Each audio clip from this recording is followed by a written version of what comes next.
ఉత్తరాఖండ్లో వరదల బీభత్సం కొనసాగుతోంది. మృతుల సంఖ్య 26కు చేరుకుంది.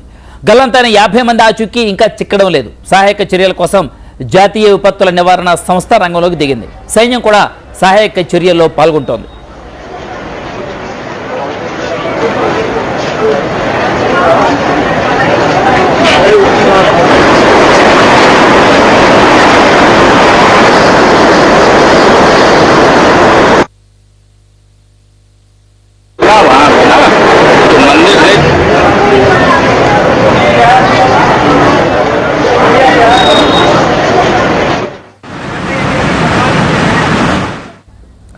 పవిత్ర చార్ధామ్ యాత్రకు వెళ్లి ఉత్తరకాశీ తదితర ప్రాంతాల్లో చిక్కుకున్న వందలాది మంది తెలుగు వాళ్ల పరిస్థితి దారుణంగా ఉంది.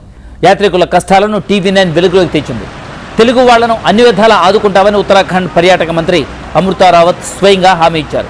సైన్యాన్ని కూడా సహాయక చర్యల కోసం పంపిస్తున్నట్లు రావత్ TV9కు తెలిపారు.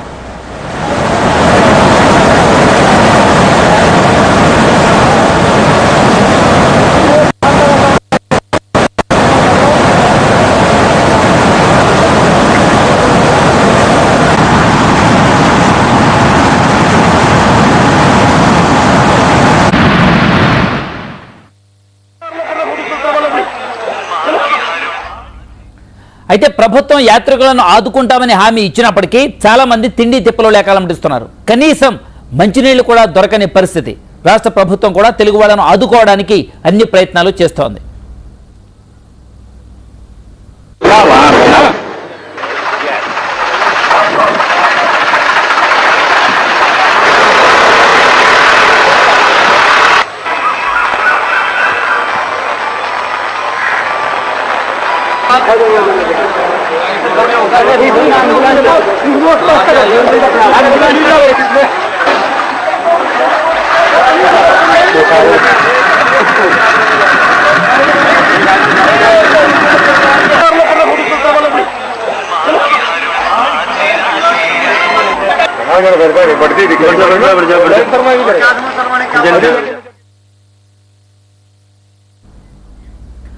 గంగా యమున నదులు ఉప్పొంగి ప్రవహిస్తున్నాయి.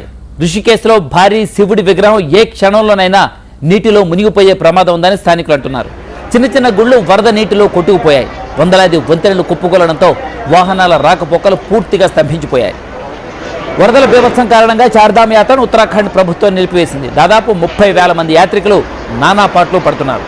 కొండ చర్యలు కూడా విరిగిపడడంతో సహాయక చర్యలకు తీవ్ర ఆటంకం కలుగుతోంది.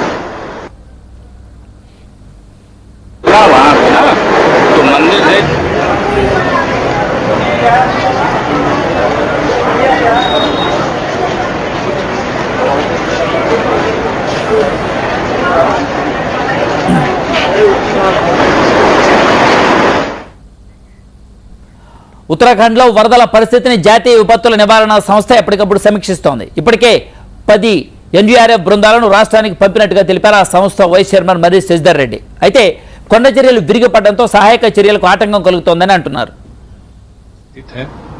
अभी समाचार आया है कि उत्तराखंड मुख्यमंत्री ने वहां स्थिति की समीक्षा की और बताया है कि अभी हमारे NDRF जहां तक इनका ताल्लुक है इनको मतलब कुछ जगहों पर तैनात करने के लिए कहा गया है और आगे के लिए कैसे आगे बढ़ सकते हैं क्योंकि वहां की रोड की स्थिति बहुत ही मुश्किल होता है।